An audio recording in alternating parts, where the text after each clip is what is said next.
I hate making this video, but 2 days ago, unfortunately, I had a bad losing day. I lost around 5,500 US dollars within the first 2 hours of market open by day trading options in the stock market.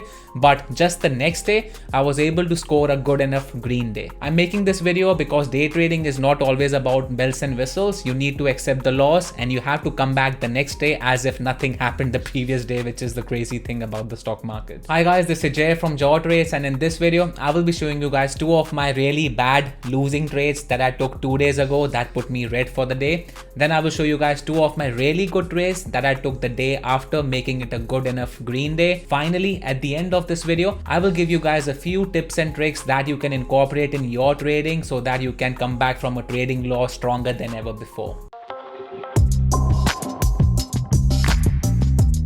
First, coming to my bad trades from the losing day, my very first trade right off the open within the first 5 minutes was on Amazon. I was liking Amazon because it had a huge rally recently. It moved from around $3,300 to around $3,450. It's still very extended on the daily chart, but if we focus on the 1 hour chart, it had a huge rally. It kind of made a flag pattern right here and it's breaking out towards the upside. So on this day, 20th of October, I was liking it for the break of 3450 level towards the upside because it held that level twice. So I was expecting a break and a continuation towards 3500 level. This is my first trade on Amazon right at the open on 20th of October 2021. At the break of this yesterday high, this dotted line is the yesterday high. I took 5 contracts and my fill price was really bad on this trade. Unfortunately, I entered just after the break. I was expecting a fill price around $24. But unfortunately, I entered 5 contracts. My fill price was $25. I'm trading 3460 calls, same week expiry contracts. My stop loss on this trade was the same level for the break of this level towards the downside because this was the yesterday high and this was around my entry point. But when I saw this level is holding, as I wanted to take 10 contracts, I was liking this play for a break towards the upside because it's kind of making a flag pattern on the 1 minute chart. And even SPY was kind of pushing towards the upside. So I added 5 more contracts. I got filled on those 5 contracts at a fill price of 22.87. As I saw that the bids are stepping under 3455 level, I exited all of my 10 contracts at a fill price of 21.63, losing around $2,400 on this trade within the first 5 minutes of market open. Just to clear out something here, because some of you guys might think that I'm averaging down or adding on to my loser on this trade. That is not the case, because if I would have taken 10 contracts within the first 1 minute, I would have exited all my position right here. But because I missed my really good entry right at the open, I did not take 10 contracts. I only took 5 contracts. I wanted to take 10 contracts. That's why I added 5 more on the pullback. And my stop loss was the break of this level towards the downside. And you guys saw when 3455 was not holding, I exited my position.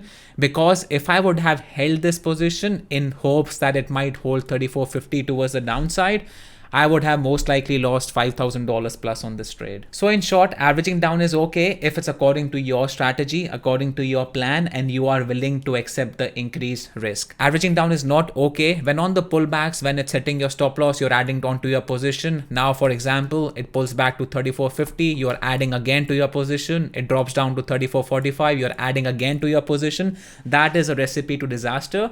And eventually, one day, you're gonna for sure blow up your account. My second trade of the day was again a losing trade, and that was on Crowd. On the daily chart on Crowd, it made this triangle. It pushed towards the upside. On green candles, there's high volume. On the pullback, there's low volume. On red candle, again, there's low volume. So it's making a really good bull flag on the daily chart. That's why I was liking coin for a break of yesterday's high and 289.24, which is the all-time high, for a break towards the upside. We saw that on the 1 minute chart, it had a good push towards the upside. It's kind of making a flag pattern right here. It held the $285 level nicely. So I entered 30 contracts. I got filled at the mid price. I did not pay the ask price on this one because the spreads were very, very wide. I got filled at the fill price of 2.51.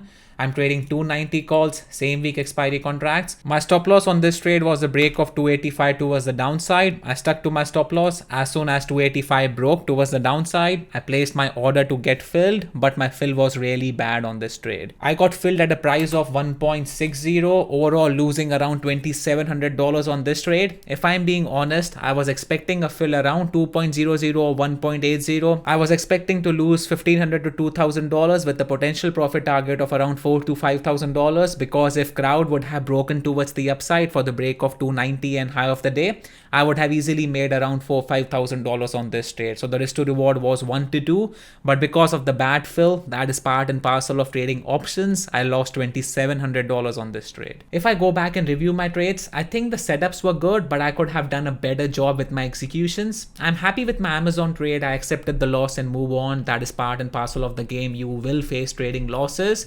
But on my crowd trade, I could have done a better job in cutting my loser maybe at 286 instead of waiting for the break of 285, because I was expecting the all-time high to break and the volume was not kicking in. If you are expecting a stock to break all-time high, you want the buyers to step up, you want the volume to increase. So on this trade, the volume was not increasing.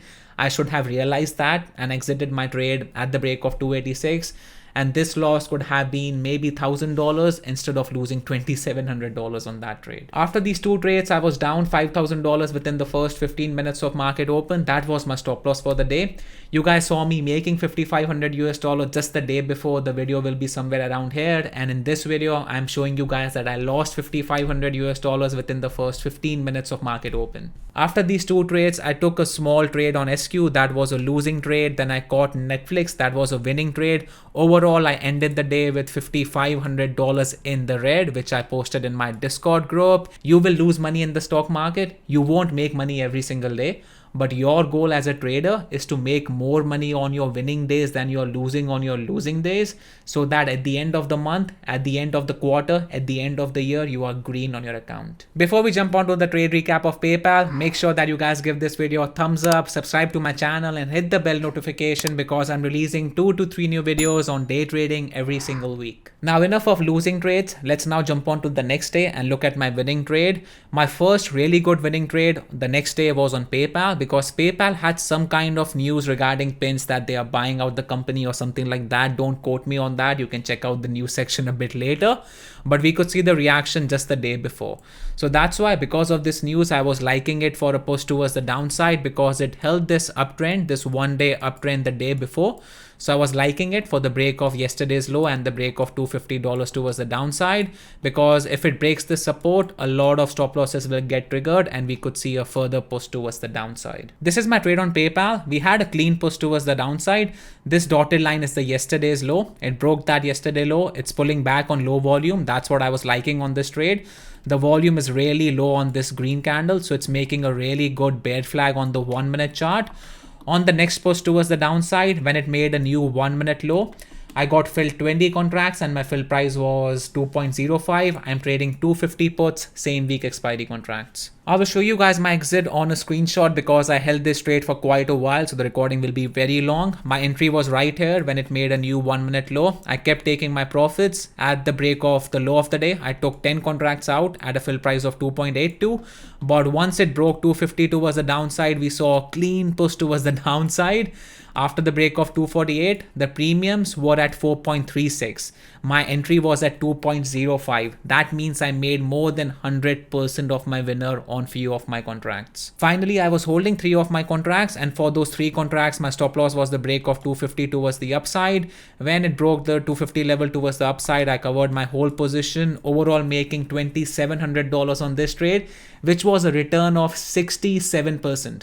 Again, 67% in 15 minutes. My second really good winner on this day was on Netflix, because Netflix had earnings just the day before. After the earnings, it was consolidating for the whole day. It closed as an indecisive candle with increase in volume. If you guys don't remember, you can go back and check the chart of NVDA when they released the earnings of Q2. It kind of had a similar setup. After earnings, NVDA was consolidating for 1 day, but the next day it started pushing towards the upside and it broke all-time high. So I was expecting some kind of similar movement from Netflix. I was liking it for the break of $640 level towards the upside. I also mentioned this in our Discord group. I was on voice chat and I mentioned that this might be similar to NVDA. If you guys want to be part of our Discord group, the link will be in the description box below. I'm going to show you guys my entries and exits on this trade again on a screenshot, because I held this trade for around 1 hour. So that's why the video is going to be very, very long. I entered just before the break of yesterday's high. As I mentioned, this dotted line is the yesterday's high, the previous day high.